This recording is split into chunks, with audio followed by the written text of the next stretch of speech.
Good day, and welcome to Ciena's Fiscal Second Quarter 2025 Financial Results Conference Call. All participants will be in listen-only mode. Should you need assistance, please signal a conference specialist by pressing the star key followed by 0. After today's presentation, there will be an opportunity to ask questions. To ask a question, you may press star, then 1 on your telephone keypad. To withdraw your question, please press star, then 2. Please note this event is being recorded. I would now like to turn the conference over to Greg Lamp, Vice President of Investor Relations. Please go ahead. Thank you, Michael. Good morning, and welcome to Ciena's 2025 Fiscal Second Quarter Conference Call. On the call today is Gary Smith, President and CEO, and Jim Moylan, CFO. Scott McFeely, Executive Advisor, is also with us for Q&A.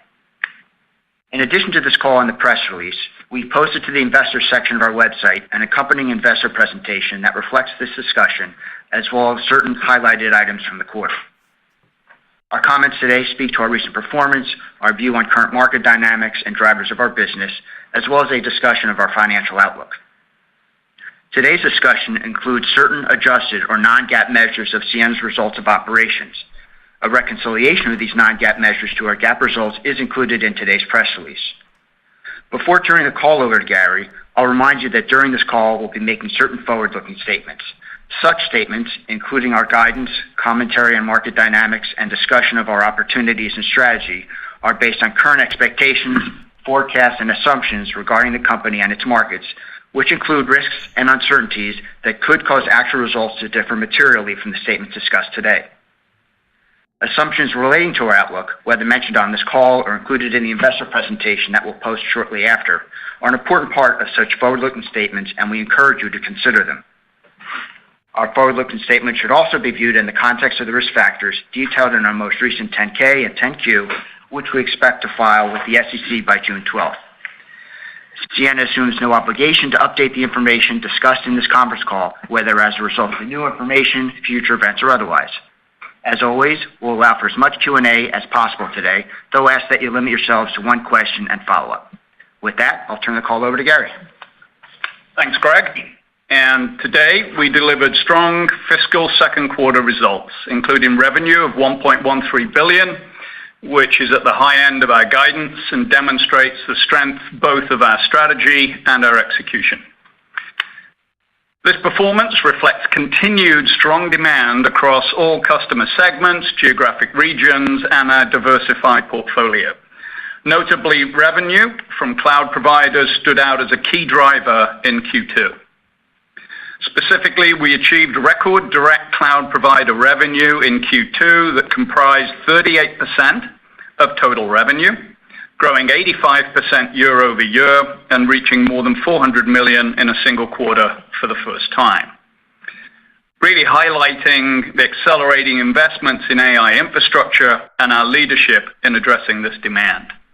Indeed, 3 of our top 5 customers this quarter were cloud providers, underscoring their sustained investments in AI infrastructure and network expansion. Over the past quarter, market dynamics have not only validated our previous assumptions about customer network infrastructure spend, but have also reflected an accelerating demand environment that continues to ramp and exceed our expectations. And we believe this strength is differentiated for us as the market continues to evolve in our direction. Accordingly, orders in the quarter were again significantly greater than revenue. And notably, we are on track for cloud provider orders to double in fiscal 2025 over last year, as we benefit from the breadth and depth of our customer base in this critical segment. And I think this outstanding performance showcases our substantial market penetration in the AI-driven networking space, where we remain a very trusted partner for a wide range of network operators who are investing to scale their infrastructure for high-speed data center and cloud connectivity, including for emerging applications and use cases. To address this growing demand, we are deploying the entirety of our portfolio, including optical systems and interconnects, routing and switching solutions, software, and services, And as the global leader in high-speed connectivity, our WaveLogic technology remains a cornerstone of our competitive advantage. Specifically, our WaveLogic 6 Extreme 1.6T WAN technology maintains at least an 18 to 24-month competitive lead in the market. As our photonic line systems continue to be the de facto industry standard, demand for our reconfigurable line system RLS continues to increase. And our interconnects business is also ramping with tremendous activity and demand, including new awards with 3 additional major cloud providers this quarter alone. This momentum reflects the growing adoption of and our demand for our 400ZR and 800ZR coherent pluggable solutions, as well as our 1.6T coherent light solution, which we will be sampling by the end of calendar 2025, with commercial availability in the first half of calendar 2026. As cloud providers expand their data center architectures with scale-up and scale-out AI-related deployments, we are broadening and deepening our relationships with them. In fact, we're addressing new data center-related applications, a strategy that we've spoken publicly about over the last few months, and where we recently secured 2 wins. The first is a very strategic win, and it's for an application involving the connection of regional GPU clusters, which is something the industry has been talking about for some time. For context, to support the massive scale and power requirements of AI training and inference traffic, data centers must become more distributed. And historically, these traffic flows were primarily inside the data center, but they are now across multiple data centers over greater distances that require high capacity, low latency links. With that, we are excited to report that our coherent 800 gig pluggables and RLS photonics have been selected by a global cloud provider who is investing in geographically distributed regional GPU clusters. We will start to recognize revenue from this incremental opportunity later this fiscal year and ramping into 2026. And as one of the first vendors to address this application, and with our coherent optical technology ideally suited for this type of connectivity, we expect to see more of these types of opportunities emerge as cloud providers evolve their data center network architectures to support their AI strategies. The second win is for a focused application inside the data center for out-of-band network management. These networks operate separately from the main data traffic network and provide remote access to monitor and manage data center systems. We recently worked with a global cloud provider to co-develop a solution based on our existing technologies, and this is designed to significantly reduce the complexities of these networks and streamline the management of its large-scale data center operations. Now turning to service providers. It's now been several quarters of an improving trend line with service providers as their network investments in high-speed infrastructure become more durable and sustainable following a long period of underinvestment. We are seeing growth and strength across the board, with service providers in core optical transport, routing and switching, software and services to address the connectivity needs of their own customer base and to support cloud providers' growing bandwidth demands. As a result, our business with Tier 1 North American service providers gained momentum in Q2, and we also had several new customer wins in both the Americas and international regions, including Europe. This momentum is driven in part by new fiber builds as well as MOFN. In fact, all the record performance of direct DCI in the quarter, we also achieved an all-time record for MOFN activity in the first half of fiscal 2025, which further demonstrates really how we're supporting the strong nexus between service providers and cloud providers. I also want to touch on the momentum of our software business. I'll start with the Navigator Network Control Suite, which is our multi-layer domain controller And this provides a comprehensive set of capabilities to help network operators plan, provision, monitor, and troubleshoot their networks. Orders for Navigator increased significantly in the first half of fiscal 2025 by more than 30% year over year, driven by increased investment in the unique capabilities of this microservices-based and differentiated platform. Similarly, Blue Planet had a record performance in Q2, achieving its highest ever quarterly revenue at just under $30 million. This milestone reflects the success of our deliberate transformation efforts over the past couple of years, positioning Blue Planet to better serve our customers' digital transformation needs and journey. Today, Blue Planet is at the leading edge of several large provider projects, particularly as the industry incorporates agentic AI and data-driven intelligence to drive transformation. Before I turn the call over to Jim, I'd summarize by saying that we are very encouraged by the strong activity across all segments of our business. In the context of favorable market dynamics and an accelerating demand environment, we have strong momentum that we are confident will drive continued growth. In particular, we are very pleased with the validation from customers that we can strategically expand our market opportunity inside and around the data center, where high-speed connectivity is absolutely critical. In the short term, and as we've been talking about for some time, we are now seeing more AI traffic come out of the data center for training, as I mentioned earlier, and general monetization that's driving cloud traffic. And our set of technologies is ideally positioned to address these connectivity needs at scale.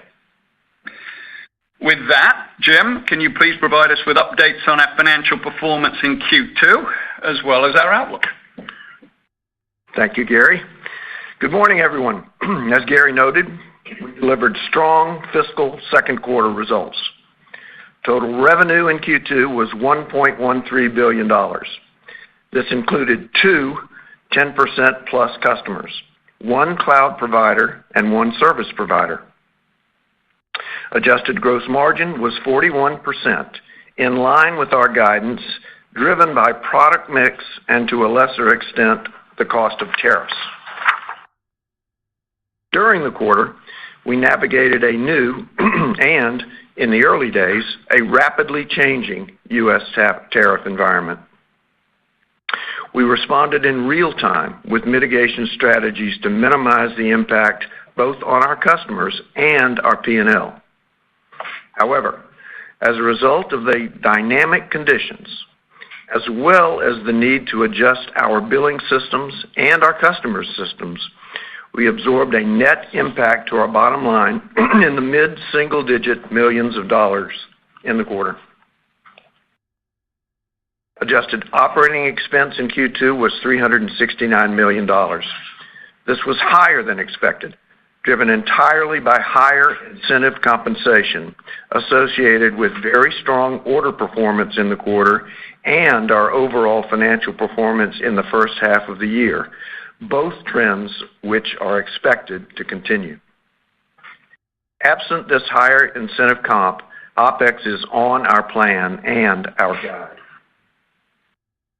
With regard to profitability measures in Q2, we delivered adjusted operating margin of 8.2%, adjusted net income of $61 million, and adjusted EPS of 42 cents.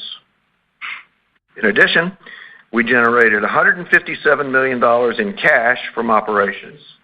Adjusted EBITDA was $117 million.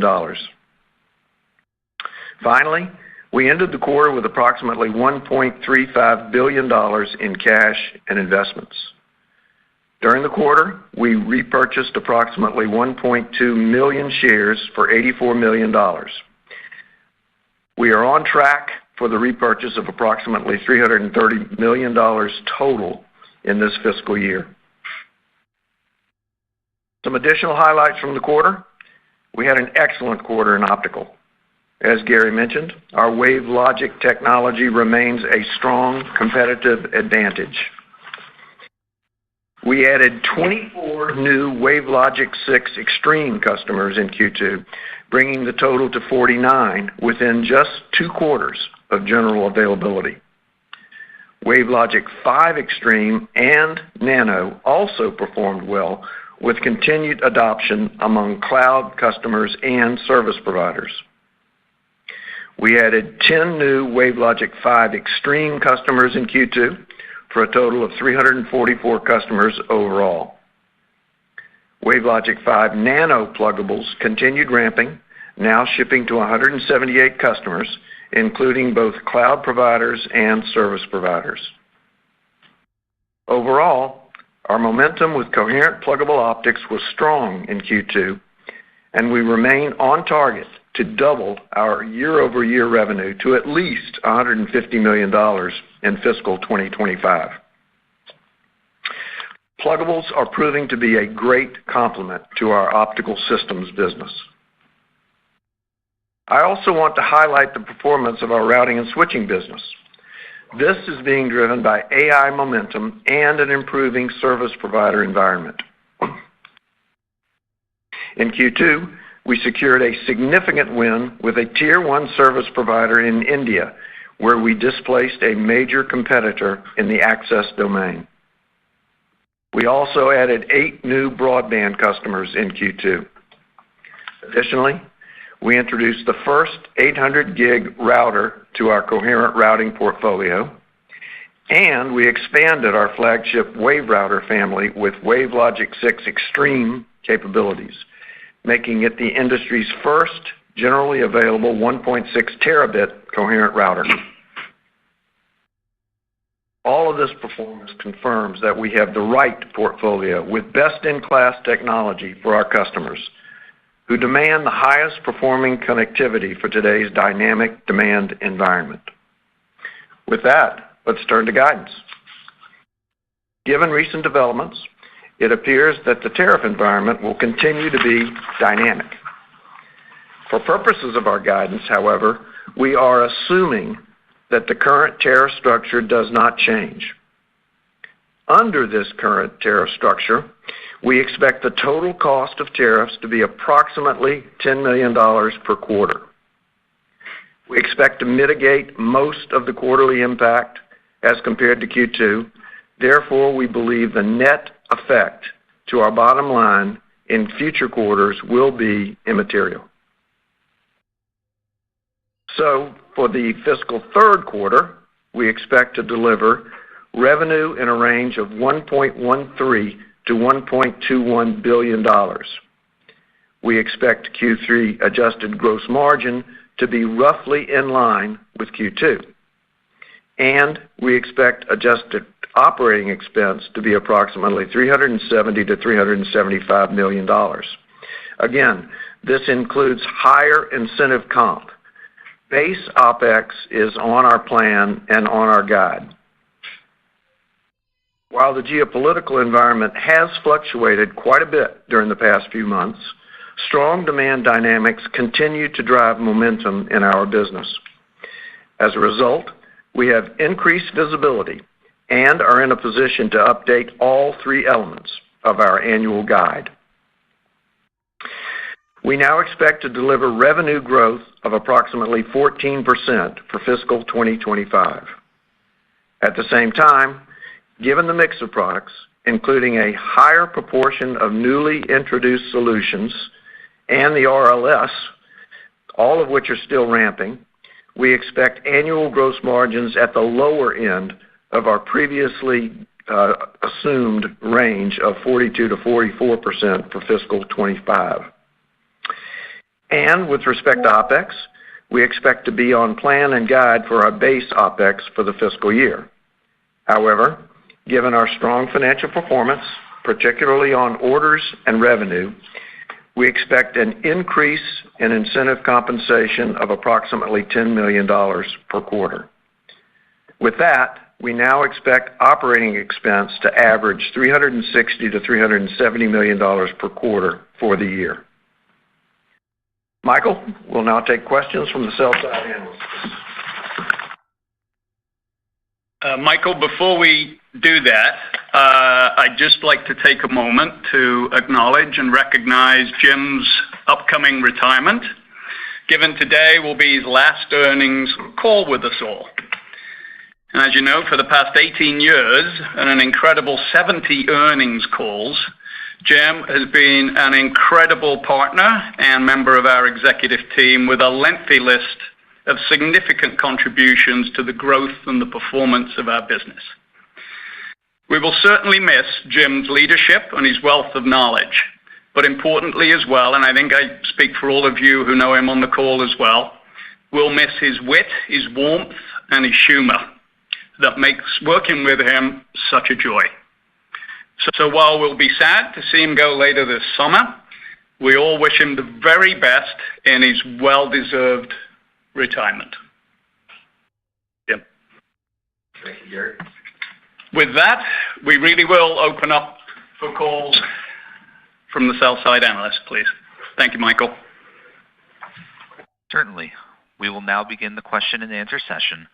To ask a question, you may press star then one on your telephone keypad. If you are using a speakerphone, please pick up your handset before pressing the keys. If at any time your question has been addressed and you would like to withdraw your question, please press star then two. At this time, we will pause momentarily to assemble our roster.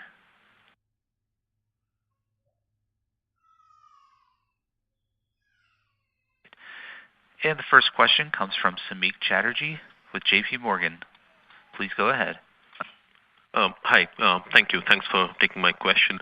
I guess, Gary, if I sort of go back and from the last earnings call, you already had indicated that you were seeing strong start in terms of orders to this quarter.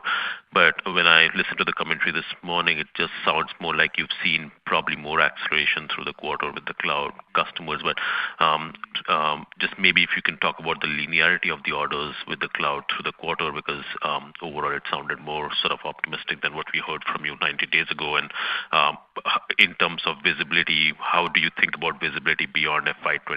You're talking about doubling of orders, and how do you think about sustainability of that so kind of growth or investments from them into fiscal 26? And then a quick follow-up. Thank you. That was a pretty comprehensive question. Thank you, Samik. So I think, in direct answer to the first part of that, I think we saw strong order flows in Q1. That continued in Q2 and probably accelerated in Q2, and the activity. And I'd say, sort of two things about it. One, service providers, nice steady increases underpinned all of that, and I think that's very sustainable and durable. And then the cloud, I think we're seeing a step function here in demand. We're seeing cloud growth in terms of traffic flows, and then we're seeing these incremental opportunities as well that are emerging. This regional GPU cluster one that I talked about specifically today is really incremental to our thought process for the year. And I would also say that momentum both on service providers and on the cloud players is continuing into Q3. So, and this exceeds our expectations for the year.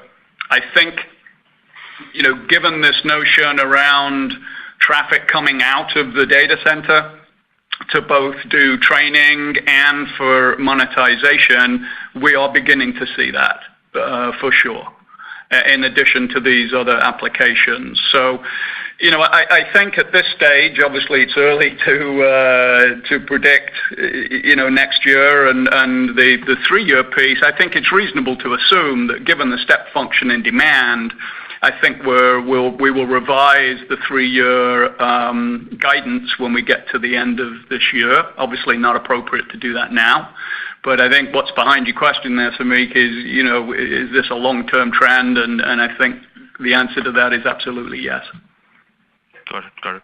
And for my follow-up, on the gross margin side, and I know mix is sort of impacting this year, but one of the concerns that we hear from investors is as you ramp on pluggables and this year you also have the coherent light products ramping next year, is that a headwind in terms of mix to the overall margin, long-term margins for the company? Can you just address that concern if there is a change in terms of the longer-term thinking for gross margins for the company, just given where the expansion opportunities that you're pursuing? And before I pass it over to you, Jim, thank you for your help all of these days. Thank you. Thanks for the questions, Mick. We've always said that mix is the single most important element of our gross margin number in any given quarter. And that certainly affected us in Q2 and likely will affect us in Q3. As we look out, though, we really are not backing off our view that mid-40s percentage is the right gross margin for us, at least as a target, and we think we can get there in a couple of years. What's happened in this quarter is that we have exceedingly high demand for pluggables and our new reconfigurable line system.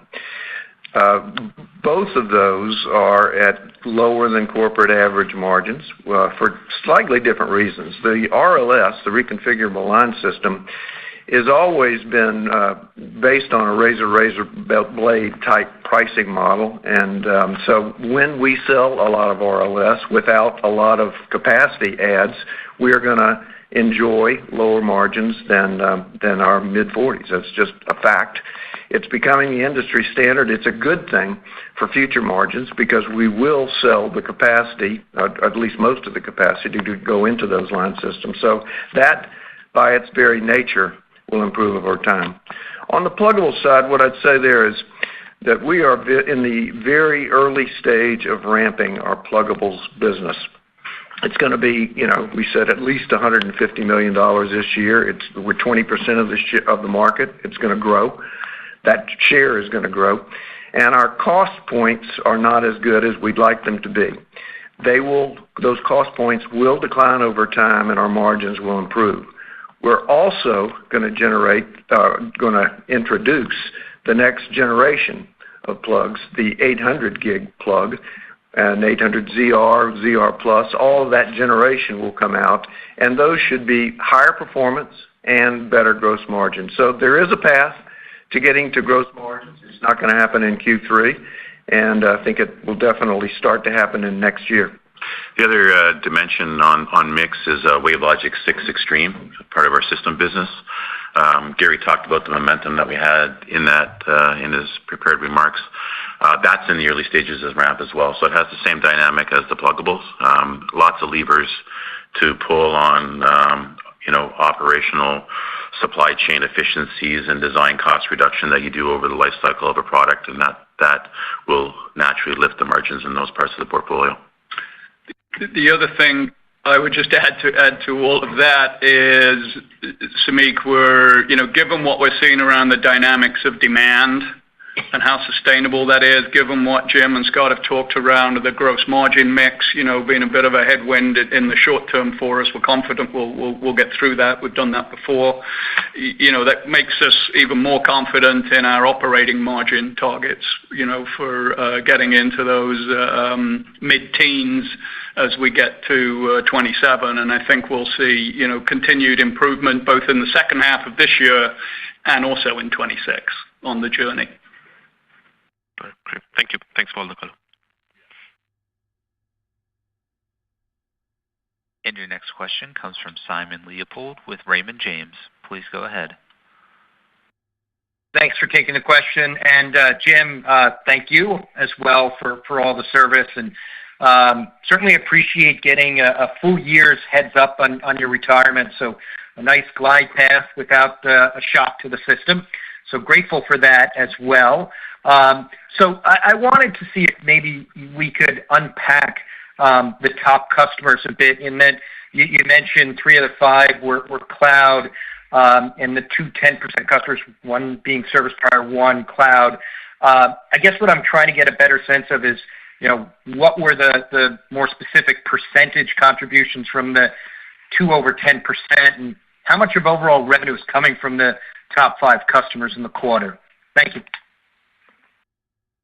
Yeah, the largest customer was a cloud customer. It was 13 to 14%. I don't have the precise number right here. It's 13.4%. And the second one was our our service provider, AT&T, at 10.4%.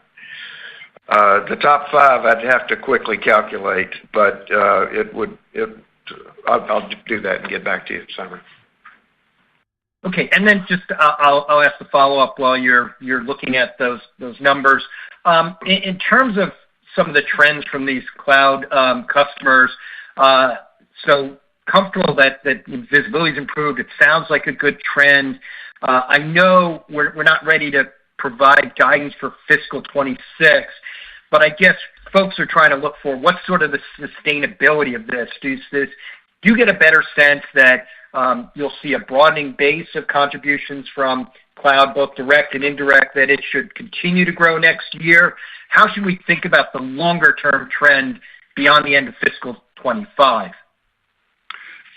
You know, as I'm sure you can appreciate, obviously we don't want to get ahead of ourselves into giving sort of detailed guide for 26, but clearly with the kind of dynamics that we're seeing, Simon, you know, I think about it, you've got a broadening application base. You know, I talked about the GPU clusters earlier and the inside the data center focused application there. And you've also got a broadening amount of, cloud providers. You know, we've had significant new wins over the first half of the year. You know, more and more of these cloud providers, not just the large four, are now really leaning into the network. And so I think you've got a broadening set of players and you've got a deepening set of applications, which, you know, obviously gives us confidence in the sustainability and durability of it. And given the magnitude of this scale out, we've got very good visibility with a number of them about their long-term plans. And we're also, you know, co-creating with them as well. So, you know, that gives us increased visibility and confidence as well as we go forward. The two big wins that Gary spoke about earlier, both of which have applicability outside of the original customers. The regional GPU clusters in particular is something that the industry has been talking about for years, and now the demands for data flows inside the data center has brought that phenomenon about. So this is a big trend for us. We think it will be at least considered, if not adopted, by other cloud providers. And the inside the data center connectivity is being looked at by other cloud customers as well. So both of those have applicability outside of the original customers. And the answer to your question, Simon, the top five customers were 45% of revenue. Thank you. Thank you, Simon. And your next question comes from Amit Daryanani with Evercore. Please go ahead. Yep, thanks a lot. I guess I have two as well. Maybe just to start with, when I think about the 14% growth outlook for the year, can you just talk about what are you sort of assuming from a growth basis in cloud versus telco for the year? And then really, if I kind of look at what you're implying for October quarter specifically, I think you're implying it's going to be up low single digit sequentials around $1.2 billion. So would that imply that, a lot of the order momentum you're seeing right now is more likely to convert to revenues in fiscal 26 versus the back half of this year? Yes. Quick answer to that, I mean, is yes. I mean, given the scaling demand, we're not going to be able to, and a lot of it is scheduled, for out further because of the size and scale of it. So we're certainly, I think, going to be going into 2026 with an increased backlog. I think that's where you're going with this, and that's absolutely a reasonable assumption. We are ramping our supply chain pretty strongly, and we've started that last year, and we're continuing to increase that. So we can address that because we do think it's very sustainable, and we've got good visibility to it. So we are going to go into 2026 even with the increase to sort of 14% growth in the year. We're still going to be leaving the year with a larger backlog than when we entered it. That's for sure.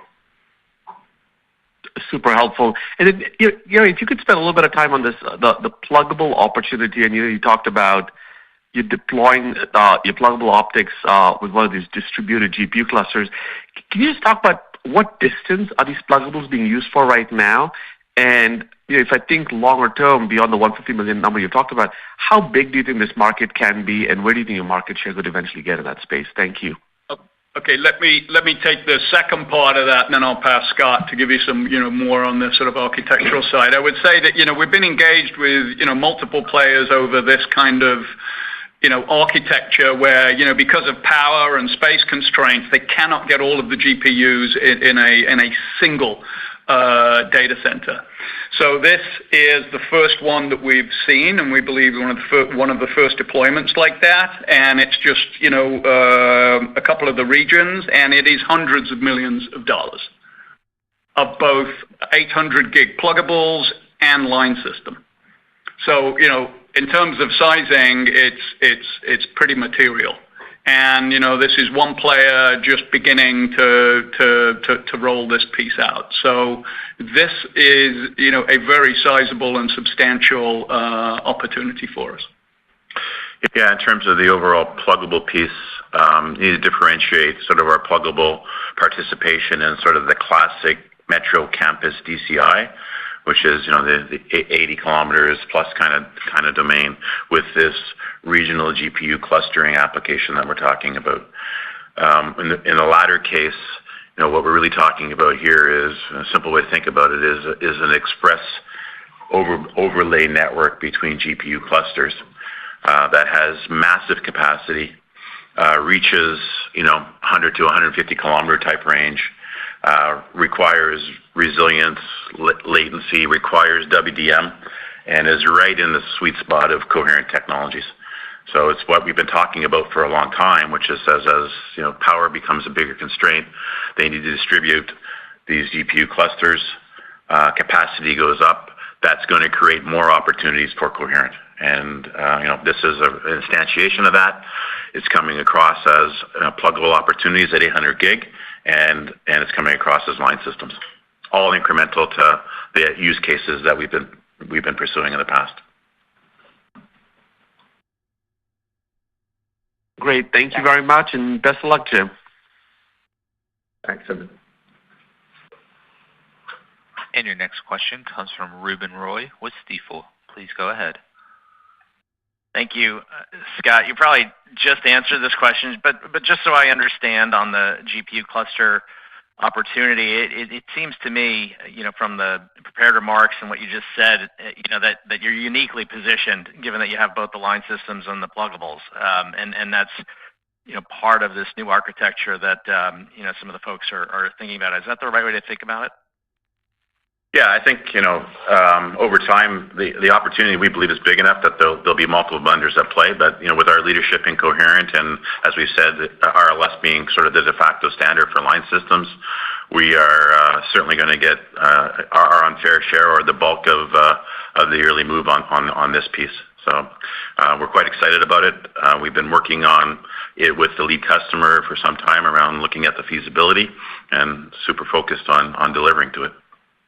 Great, thank you. And as a quick follow-up for Gary, I wanted to talk about Blue Planet. It's shown quite a bit of momentum over the last several quarters, and you talked a little bit, Gary, about agentic AI and some of the things that some of your customers are thinking about. I'm wondering if you could just kind of delve into that a little bit, AI opportunities longer term, and any detail on use cases that you're talking to your customers about, and how you're thinking about that in terms of growth going forward. Thank you. Yep. If you think about the sort of software assets that we've got that are sort of strategically embedded on the service provider side, you've got Navigator around the sort of domain piece, who's a complete sort of microservices-based architecture. And then, as you know, we had a kind of a lot of learning around Blue Planet being a microservices software platform for OSS. And I think we're seeing a lot of momentum now on the Blue Planet side. We're very focused on things like the inventory, confederation of inventory, and you think about that strategically, you basically get to have the data set within the service providers of what is out there. And really, without that, it's very difficult to, have agentic AI if you haven't, understood what the whole inventory of your network is. So we're we believe, uniquely placed to be able to leverage that into the future, and that's what we're focused on developing and engaging with a number of very large service provider customers on. We've got a great position in a number of those large service providers, and we've got the right architecture that will scale up for that. It's early days, but basically, we're in a tremendous position from a relationship and a trusted partner point of view, and from an architecture point of view, Ruben, to really leverage that into something where we become the de facto data management that allows and facilitates that agentic AI. Great. Thank you. Thank you. And your next question comes from Meta Marshall with Morgan Stanley. Please go ahead. And great, thanks. Maybe just a second kind of on the routing wins that you guys were talking about. Just wanted to get a sense, you guys had invested a lot in that business over the past few years. Was kind of one of the service provider wins kind of one of the, finally kind of seeing some of the benefit of that investment? And then maybe just secondly, get the question in ahead of time, just on installation capacity, are you guys seeing kind of more requests for installation capacity, just as kind of your increase in revenue would point to kind of, an increased need for capacity increases? Yeah. So I think on the routing and switching side, Meta, I think it's almost completely aligned with the service provider, journey. And I think, my own view of what's happened with service providers over the last few years, they've really underinvested in a lot of their core infrastructure, because they've been very focused on, first of all, COVID, then supply chain whiplash and challenges around that, and then 5G, where they've had to invest enormous amounts of money and capital and focus on 5G. And that's largely not worked out from a, profit generating point of view. So I think, we're at a point now where they're returning to, I think a very sustainable, sort of scalable investment thesis, and that includes routing and switching. And I think the two go hand in hand. And I think, with the service provider uptick that we're seeing now investment in new routing and switching applications and a number of new wins. So that's encouraging for us. And I think that will absolutely continue. To your point about EF&I, which I think is a very important point for a couple of reasons. One, the increased shipments, we've got really good visibility to what's happening with those shipments. And we are the EF&I partner for a lot of our large customers, including the cloud customers. So we have good visibility to what's happening, and I will say to you that, that's in balance, and the need for EF&I is going to go up exponentially, similar to the ramping of our supply chain and demand. And we're seeing a lot of activity across the board for EF&I, both in service providers and in the cloud, obviously, to help install this massive amount of investment over the next few years. I mean, just to continue on the routing and switching piece, I mean, we've been very encouraged by the number of logo wins that we've had over the last number of quarters. Logo wins, obviously, are a precursor to orders or precursor to revenue. In line with the sort of service provider dynamics, the order book on routing and switching for the last number of quarters has been, quite a bit in excess of the revenue piece. To put a dimension to that, orders in the first half of the year in routing and switching were greater than 75% of the total orders last year for routing and switching. So there's momentum there, and we would expect that to flow through to revenue with a strong second half. Great, thank you. And your next question comes from Atif Malik with Citi. Please go ahead. Hi, it's Adrienne Colby for Atif. Thank you for the question. I was hoping we could go back to gross margin. I think last quarter you had been expecting gross margin to trend up from the Q2 levels into the second half and the back half of the year. So I just wanted to understand better what's changed. Perhaps the production scaling of the 400ZR is trending differently from expectations. We've talked about the product mix impact, so I think that's well understood, but just trying to understand what's shifted in that outlook. Yes, you'll recall that our original guide for the year on gross margins was 42 to 44. We're now saying that it's going to be at the low end of that range.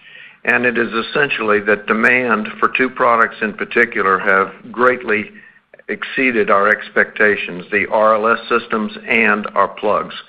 And as I discussed, both of those are currently below corporate average gross margins. We do have a path to improvement, and you should see improvement in gross margins. Certainly next year, Q3 is probably going to look more like Q2 and probably a little improvement in Q4.